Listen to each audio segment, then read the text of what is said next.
चक्र ऐसे medical science में इसकी चर्चा तो नहीं है, या काटने से कहीं कुछ मिलेगा नहीं शरीर में, लेकिन यह शरीर बहुत कॉम्प्लेक्स एक परमात्मा का बनाया हुआ यंत्र है। और इस यंत्र में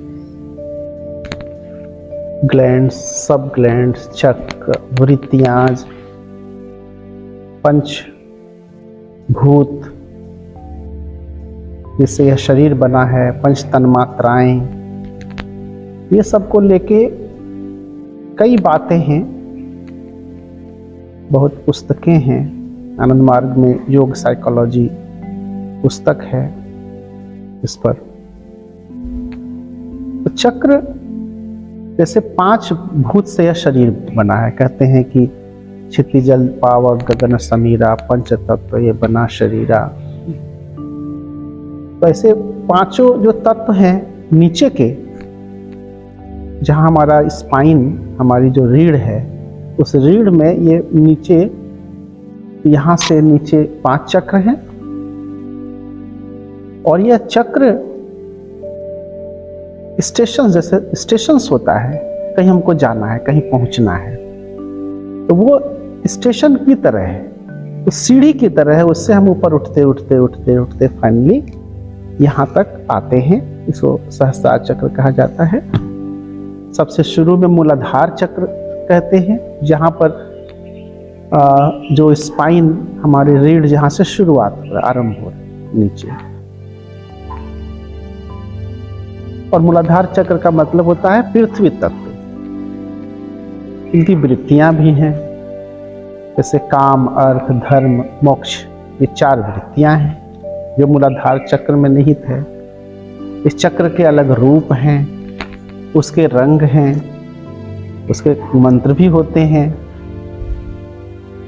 इस पर नियंत्रण करने के लिए। तो ये ऐसे स्टेशंस हैं जीवन के जो कई जन्मों के संस्कार को समेटे हुए हैं, केंद्रित करके रखे हैं। कई जन्मों के पूंजीभूत संस्कार, और इसका शुद्धिकरण का कोई इसके लिए दवाई नहीं है, इसका कोई दूसरा बाहरी कोई एक्सरसाइज नहीं है, बल्कि यह मन कई जगह मन से नियंत्रित होता है। इसलिए साधना पद्धति में यह सारे स्टेशन से होकर के मन को ऊपर की तरफ ले जाया जाता है। पहले दुनिया को से मन को हम खींच लेते हैं, अंतर्मुखी करते हैं, और फिर इन चक्रों के माध्यम से ऊपर की यात्रा हमारी आरंभ होती है। ऐसे तो कहा है कि 9 चक्र की कलियां खिल रही है, उनकी खुशबू में रमते रहो जी, दिल के अरस पर बसो जी। आनंद मार्ग के जो प्रवर्तक हैं भगवान श्री श्याम मूर्ति जी, उन्होंने बहुत सारे संगीत दिए हैं और उसमें पूरा दर्शन को पिरो दिया है, आध्यात्मिक दर्शन को ही पिरो दिया है। तो ये चक्र तो 5 जो हैं, तो सर्वप्रथम मूलाधार हो गया।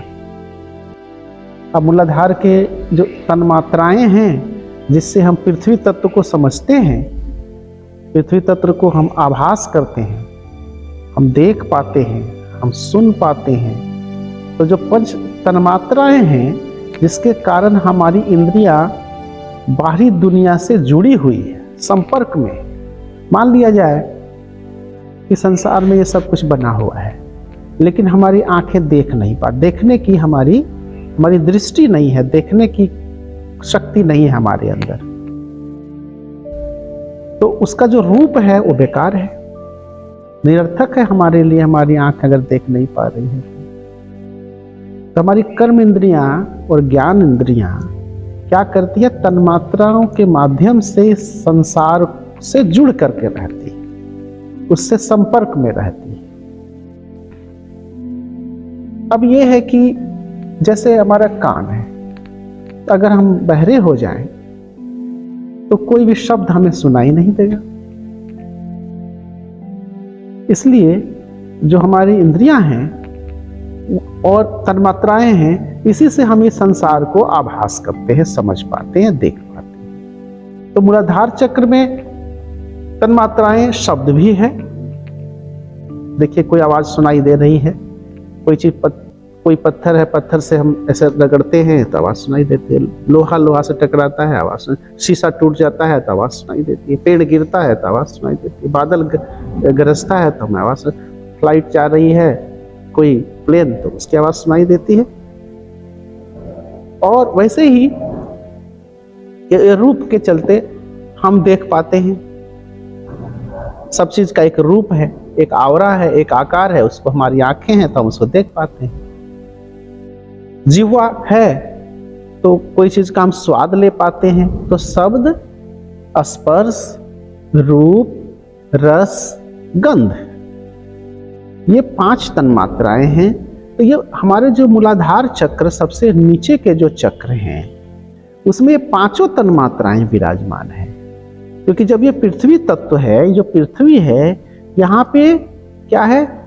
शब्द भी है, रूप भी है, रस भी है, शब्द है, स्पर्श है, रूप है, रस है, गंध है, सारी तन्मात्राएं विराजमान है। और इस कारण से यहाँ सृष्टि संभव हो पाई है इस पृथ्वी पर। अगर एक तत्व नहीं रहता, मान लिया जाए पंच तत्व है जिसको सिंबलाइज ये चक्र करते हैं, 4 ही मान लिए होता कि पृथ्वी, जल और आकाश या वायु, एक अग्नि नहीं रहता तो फिर सृष्टि नहीं होती, या अग्नि रहता, सब चीज़, आकाश नहीं रहता, तब भी सृष्टि नहीं हो पाती। ये 5 तत्व के समाहित सामंजस्य के कारण यह सृष्टि है, और तभी मनुष्य जीवित है, तभी मनुष्य चल रहा है, जी रहा है, जन्म देता है, मर जाता है। दूसरा चक्र, उससे ऊपर अगर चलें तो वह है स्वादिष्ठान चक्र। स्वादिष्ठान चक्र का मतलब हुआ जल तत्व। अगर जल तत्व नहीं हो तो जीवन लीला ही समाप्त हो जाए, हमारा शरीर भी नहीं रहेगा, यह पृथ्वी भी नहीं रहेगी, वायु भी नहीं रहेगा, उसमें ऑक्सीजन भी नहीं रहेगा। तो ये इसके भी अपने अलग वृत्तियां हैं। और है जैसे अवज्ञा, मूर्छा, प्रश्रय, अविश्वास, सर्वनाश, क्रूरता, ये उसके करीब 6 वृत्तियां हैं। जैसे मूलाधार में 4 वृत्तियां हैं, इसके 6 वृत्तियां हैं। और उसके अलग अलग प्रयोग हैं, अलग अलग मन में बातें आती हैं, हम सोचते हैं, हमारा उससे इन वृत्तियों के कारण हमारा व्यवहार परिलक्षित होता है। ये चक्र हमारे व्यवहार को भी नियंत्रित करते हैं, हमारे विचार को, हमारी भावनाओं को नियंत्रित करते हैं, हमारे मन को नियंत्रित करते हैं। इसलिए चक्रों का जब शुद्धिकरण हो जाता है तो हमारा मन पे भी हमारा नियंत्रण हो जाता है। देखेंगे कोई आदमी है मन से बहुत ही चंचल है, और चंचल मन शरीर को भी चंचल कर देता है, रहन सहन में भी फर्क ला देता है, खान पान में भी फर्क ला देता है, कई समस्या पैदा कर देता है। मन अगर चंचल है, विचलित है, तो इन आध्यात्मिक विद्या में ही, आध्यात्मिक जीवन में ही इन विषयों को एक प्रयोग रूप में बताया गया है। और उसके ऊपर अगर आए तो जो हमारा नाभि का पॉइंट है, ठीक उसके पीछे जो रीढ़ है, उस रीढ़ में मणिपुर चक्र है। मणिपुर चक्र मतलब ये अग्नि तत्व है यहाँ। अच्छा, जो स्वादिष्ठान चक्र जो जल तत्व का केंद्र था या है, उसमें भी जो हमारी तन्मात्राएं हैं, वो गंध तन्मात्राएं छोड़ करके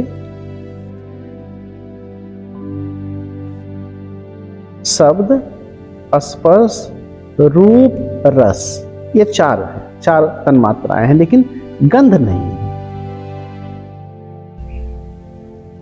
गंध तन्मात्राएं बहुत बड़े तौर पे प्रभावशाली ढंग से वो पृथ्वी तत्व पर हर चीज का गंध पता चल जाता है।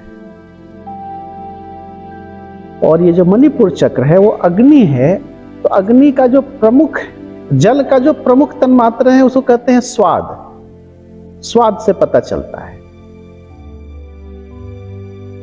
रस यानी रस जो है तन्मात्र, उससे पता चलता है कि ये जल तत्व है, ये लिक्विड फैक्टर।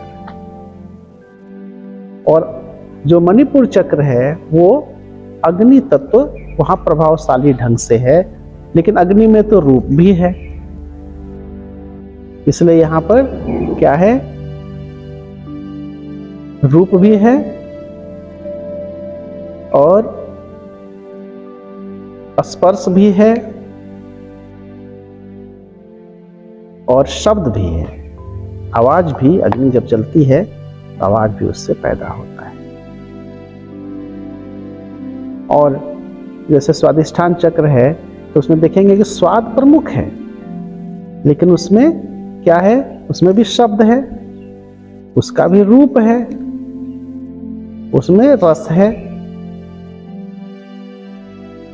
शब्द भी है, स्पर्श भी है, रूप भी है, रस भी है। वृत्तियों मन को कैसे नियंत्रित करती है, कैसे स्वभाव को कंट्रोल करती है, ये सारा चीज सामने आता जाएगा एक एक कर। और जैसे हम इसके ऊपर आ गए,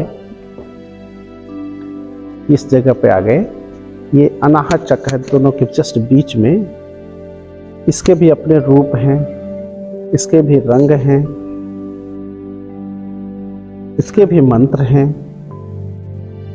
और इन जो ये अनाहत चक्र है, यह है वायु तत्व, एरियल फैक्टर। अब वायु तत्व में क्या है,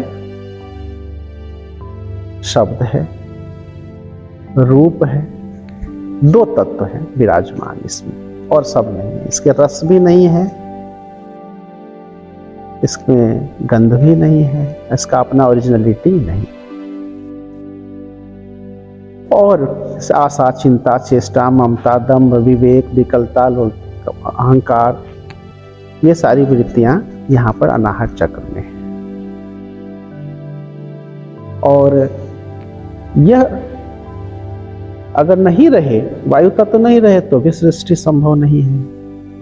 और ये वायु तत्व का यह जो है केंद्र है, ये स्टेशन हुआ। ये सारे जो चक्र है ये रीढ़ में है, स्थित है, बाहर और कहीं नहीं है। रीढ़ में माना गया है कि एक सुषुम्ना, जैसे कोई पाइपलाइन होता है, तो वो सुषुम्ना नाड़ी है। एक सुषुम्ना नाड़ी के अंदर एक चित्राणी नाड़ी है, उसके भीतर एक और नाड़ी है, उसको कहते हैं ब्रह्मानी। उसी ब्रह्मानी में सूक्ष्म रूप से ये चक्र विराजमान रहते हैं। और ये अनाहत के बाद आ जाइए यहाँ विशुद्ध को कहते हैं आकाश तत्व। और यह आकाश तत्व में केवल क्या है, शब्द है। अगर आकाश तत्व नहीं होता तो हम जैसे रेडियो या शब्द नहीं सुन पाते, हम आपको बोल रहे हैं कुछ, आप सुन पा रहे हैं, लेकिन आकाश तत्व नहीं होता तो ये आवाज, ये साउंड कैरी करने का फैक्टर नहीं होता। जो कैटालिटिक एजेंट है, जो कैरी कर रहा है, वो क्या है, आकाश के कारण हम अपनी आवाज एक दूसरे तक पहुंचा पाते हैं। इसलिए इसका जो तन्मात्र है आकाश का, वह है शब्द तन्मात्र। और यह पांचों तत्व मिलकर के ही शरीर बनता है। ये भी ठीक यहाँ कंठ का जो उठा हुआ पोर्शन रहता है, उसी के पीछे रीढ़ में ये होता है, ये चक्र रहता है। और ये रीढ़ अंत तक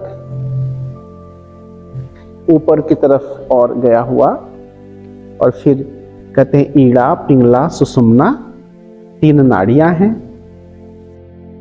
और ये नाड़ियां जहां जहां मिलती हैं वहीं चक्र बन जाता है। सुषुम्ना बीचों बीच गई हुई है, ईड़ा बाएं से, पिंगला दाहिने से, ऐसे जैसे सांप होता है ऐसे ऐसे ऐसे ऐसे ऐसे मुड़ते हुए, जहां जहां तीनों मिलती गई है नाड़ियां, वो सब स्टेशंस, वो सारे चक्र, आध्यात्मिक सेंटर्स। चक्र means spiritual centres, spiritual nucleus points.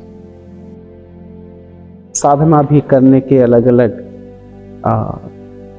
विधि में बताई जाती है कि कैसे साधना व आचार्य से मिल करके ये सब बातें समझी जाती है और प्रयोग में उतारा जाता है कि कैसे इन चक्रों को नियंत्रित किया जाए, उससे क्या क्या लाभ हैं, क्या हमें फायदा मिलेगा, और वो कैसे आध्यात्मिक अनुभूति में मुझे मदद करेगा, कैसे जीवन के लक्ष्य की प्राप्ति में मुझे सहायक होगा, क्यों चक्रों की साधना करनी चाहिए, कैसे मन हमारा बहिर्मुखी से अंतर्मुखी होता है।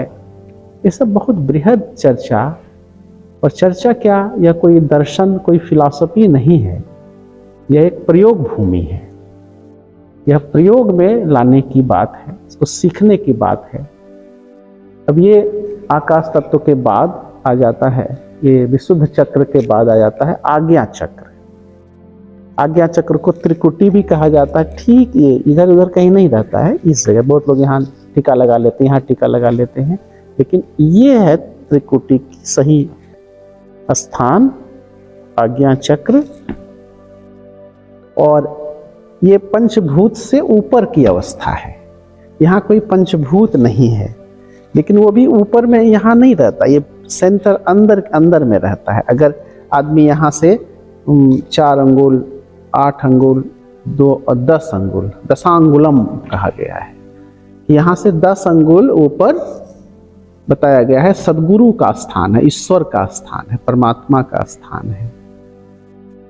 जब सृष्टि गर्भ में होती है तो सर्वप्रथम सृष्टि इसी यहीं पे शुरुआत होती है। वही धीरे धीरे धीरे धीरे धीरे धीरे फैलते हुए जैसे एक पौधा लगाते हैं, बीज से फिर धीरे धीरे धीरे धीरे पत्ते या निकलना, कोपल निकलना शुरू होते हैं। तो पहले यही तैयार होता है, पहले रीढ़ ही तैयार होता है माँ के गर्भ में। पहले स्पाइन, यही सारे फ्रीक्वेंसी, बहुत ही डीप सूक्ष्म फ्रीक्वेंसी हैं जीवन के, जो कई जन्मों के रहस्य को समेटे हुए है, कई जन्मों के संस्कार को समेटे हुए है। उसके संस्कार के फलभोग, कर्म फलभोग के सूक्ष्म रहस्य उसके भीतर हैं। फिर वही जो स्पाइन बनता है छोटा सा, धीरे धीरे धीरे उसी में से जैसे पेड़ पौधे ब्रांच निकलते हैं, 2 हाथ 2 पैर निकल करके धीरे धीरे धीरे मनुष्य का निर्माण हो जाता है। तो ये जो त्रिकुटी है, आज्ञा चक्र है, ये सीट ऑफ माइंड कहा गया है। मन का स्थान यहीं से नियंत्रित होता है।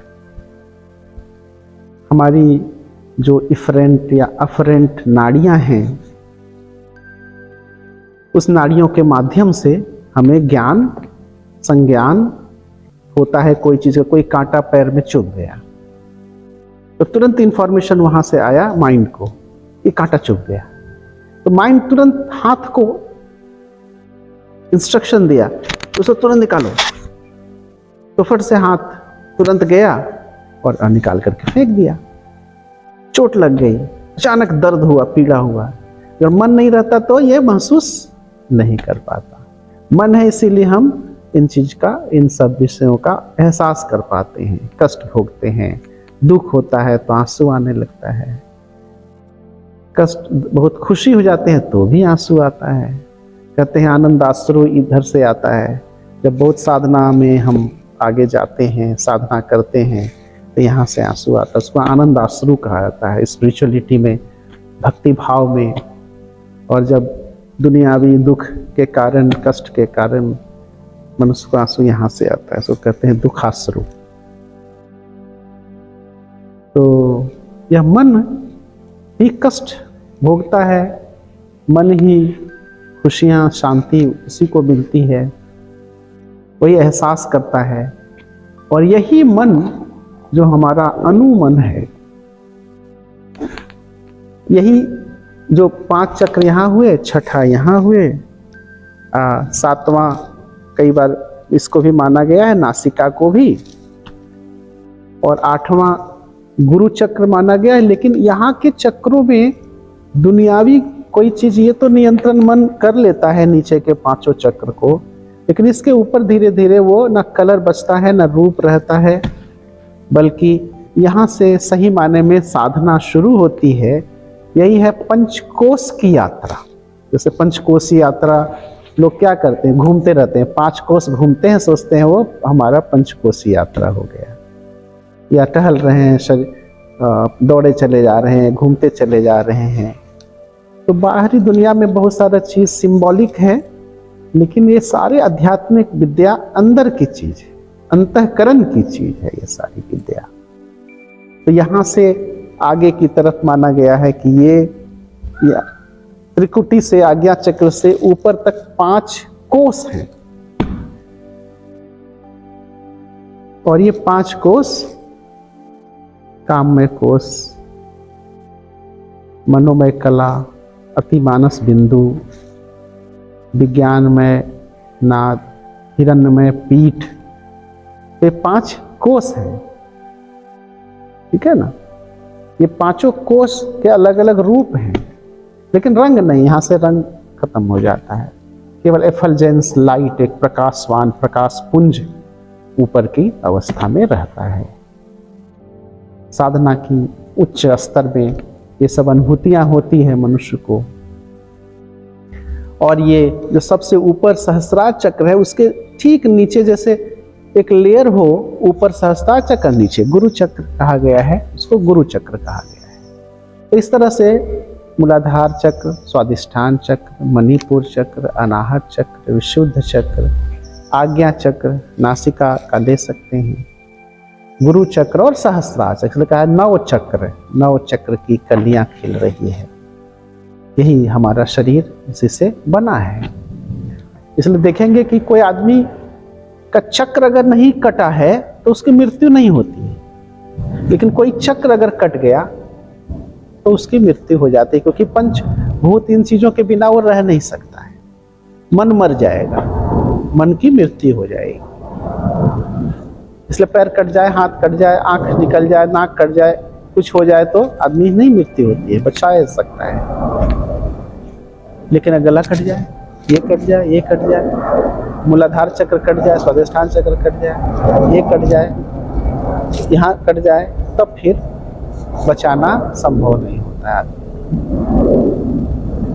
इसलिए यह इसी को कहा गया है आध्यात्मिक भाषा में कि जीव जो है, कुंडलिनी कहाँ रहती है, जीव भाव जिसको कहते हैं, वो रहती है मूलाधार चक्र में, सोई हुई अवस्था में रहती है। बहुत सारे पुस्तकों में इन चीजों का वर्णन है। और वो जब साधना में मनुष्य साधक बहुत डीप, बहुत गंभीर मन को बहुत नियंत्रित कर लेता है, मन को सस्पेंड कर लेता है, मन को एक केंद्र में ले आता है, कुशाग्र बना लेता है, तो यह कुंडलिनी शक्ति, कुंडलिनी जो जीव भाव है, वो जग जाती है। और जितना हम डीप साधना में चलते जाएंगे, जितना मन हमारा नियंत्रण में और सस्पेंड होता चला जाएगा, चैनलाइज होता जाएगा परमात्मा की तरफ, फीलिंग्स के कारण, भावनाओं के कारण, डीप परमात्मा से बहुत डीप अट्रैक्शन के कारण, भक्ति भाव के कारण, श्रद्धा के कारण, आस्था के कारण, समर्पण के कारण, जब परमात्मा की तरफ हमारा मन प्रचालित हो जाएगा, चलता जाएगा, तो ये कुंडलिनी भी ऊपर चक्रों को पार करते हुए जो ऐसे बंधन है, उस मंत्र के माध्यम से, साधना के माध्यम से उसको ढीला मनुष्य कर देता है। कई जन्म जन्म के बंधन है। ये मलयुक्त कहा गया है कि कई साधक अनुभूति किया है ऋषि मुनियों ने, ये सारे मलयुक्त हैं। ये जो बंधन है, जैसे कोई लगा हुआ है जंग, तो जंग हम छुड़ाते हैं, कोई गांठ पड़ा हुआ है तो गांठ खोलते हैं। तो ये सारे चक्र क्या है, अलग अलग गांठ हैं, जीवन के कई जन्मों के गांठ हैं। और गुरु की कृपा से, ईश्वर की कृपा से ध्यान करते करते ये गांठ धीरे धीरे धीरे धीरे ये चक्र ऐसे ऐसे खुलते खुलते खुलते खुलते खुल जाता है। और ये जो सुषुम्ना है उसके माध्यम से कुंडलिनी धीरे धीरे ऊपर की तरफ बढ़ने लगती, और जितना दूर तक संस्कार है वहां तक जाती है। कई लोग थोड़े अभ्यास किए, कुछ दूर तक गया तो कुंडलिनी फिर वहां से लौट गई, लेकिन उतना पैसेज फिर वो साफ हो जाता है। जैसे नाली है, स्पाइन क्या एक जैसे नाली है, उसमें बहुत सारी गंदगी जमा है, हमने खोल दिया, जितना तक खोल दिया उतना दूर तक जो है पानी और नाली गंदगी साफ हो गया। लेकिन अगर पूरा खुल गया, क्लीन हो गया, तो कुंडलिनी धीरे धीरे धीरे धीरे ऊपर की तरफ जाते जाते कहां तक चली जाएगी, सहस्रार चक्र तक चली जाएगी। यह जीव भाव कहां चला जाएगा, शिव भाव में मिल जाएगा, जीव शिव हो जाएगा। कहते हैं बंधन युक्तो भवेत जीव, बंधन मुक्तो भवेत शिव। जब तक मनुष्य बंधन में युक्त है तो क्या है, वो जीव है। और जब बंधन से मुक्त हो गया, कई तरह के बंधन हैं, सांसारिक बंधन है, आध्यात्मिक बंधन भी है, मानसिक बंधन भी है, भौतिक बंधन भी है। त्रिताप ज्वाला में हम जलते रहते हैं इस संसार में, उससे मुक्त होना चाहता है मनुष्य, इसलिए उसके अंदर बहुत इच्छाएं हैं, अनंत इच्छाएं हैं, उससे ऊपर उठना चाहता है, बहुत डीप जाना चाहता है, और इस तरह से उसकी यात्रा पूरी होती है। इसको कहते हैं भव सागर पार कर लेता है। जब अगर यह मनुष्य का अपना मन दुनिया से खींच करके अपने शरीर में लाया, जो आनंद मार्ग की साधना बहुत ही विज्ञान सम्मत साधना है, तुरंत अनुभूतियां होने लगती है। जितना हम प्रयास करते हैं, जितना अभ्यास करते हैं, उतनी अनुभूतियां होती है, और धीरे धीरे मन विड्रॉ होते होते होते होते होते होते शरीर में आता है। शरीर से चक्रों के माध्यम से होते होते एक दिन सहस्रार चक्र तक पहुंच करके विराम मिल जाता है। यानी मनुष्य का आना सार्थक हो गया। मनुष्य इस धरती पर इसलिए ही आता है कि वह अंत में शिव बन सके, ईश्वर बन सके, ईश्वर में मिलकर एक हो जाए। यह नदियां समुद्र में मिलकर के एक हो जाए, अपना अस्तित्व खो दे। यही ऋषि मुनियों ने ये चीज सिखाया है मनुष्य को, और यही प्रक्रिया तंत्र और योग में ही चक्रों की बात आती है, और इधर और बाहर नहीं है। तंत्र और योग में इसकी बात है चक्र की, और चक्र बहुत बड़ा विज्ञान सम्मत साधना की पद्धति है, और चक्र बहुत ही रहस्यमय होते हैं, जिसकी बातें खोली नहीं जा सकती, वो अनुभव की जा सकती है साधना के क्रम में। ये पूर्ण रूपेण प्रयोग भूमि है। यहाँ दर्शन का तिलमात्र भी कोई लाभ नहीं है विशेष बात बताकर। जो प्रैक्टिस करेंगे उनको यह मिलेगा, और इसी चर्चा को मैं यहीं विराम देता हूँ। धन्यवाद। एक सवाल इसमें मन में आ रहा है कि जब चक्र फिजिकली एग्जिस्ट ही नहीं करते शरीर में, तो फिर जागृत कैसे होंगे वो? अब जैसे बिजली ले लीजिए,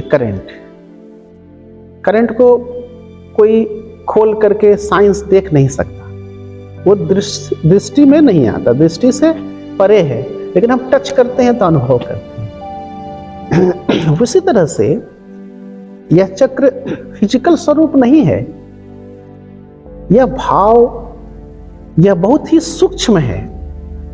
जैसे हवा है, उसका स्वरूप नहीं है, आकाश है, उसका स्वरूप नहीं है, लेकिन है।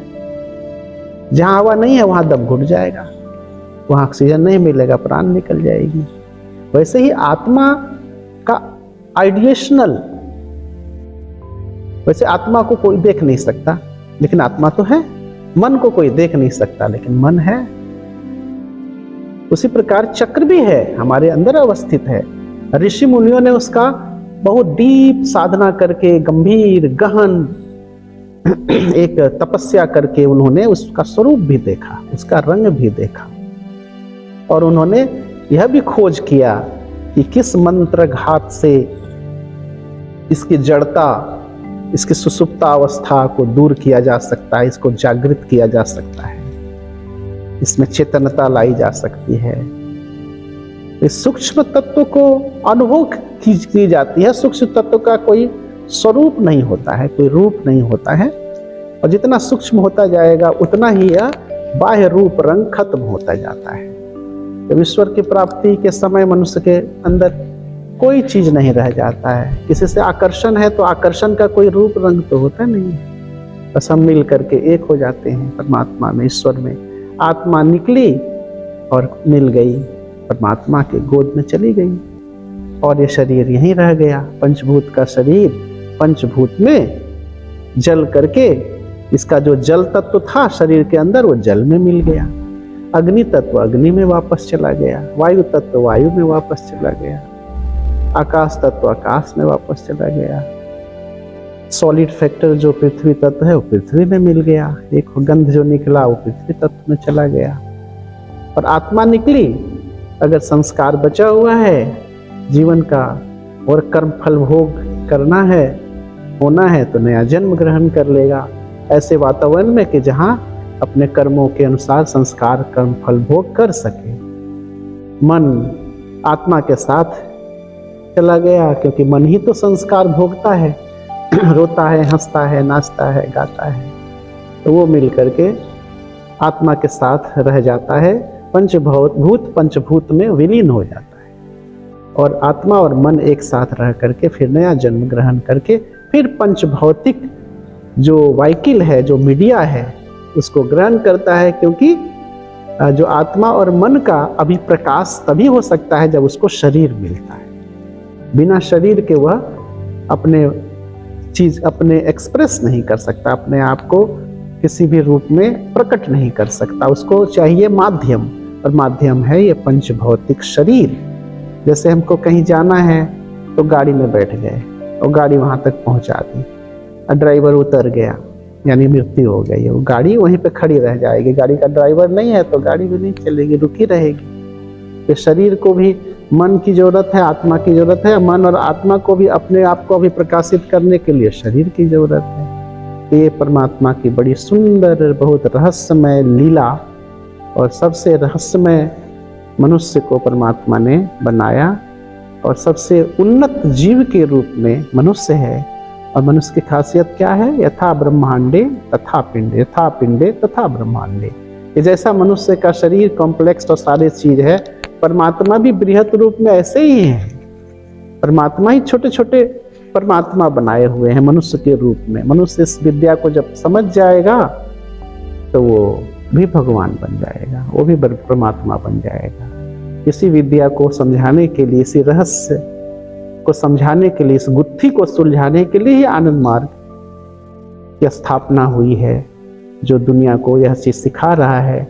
जो जान जा रहा है वो खूब साधना करता है, अपना भौतिक जीवन भी अच्छा से जीता है और साधना भी अच्छा करता है, लोगों को भी अच्छे रास्ते पर लाता है, और वो अपना जीवन सफल कर लेता है। प्रति मुहूर्त अपने जीवन का इस धरातल पर सदुपयोग करता है। धन्यवाद।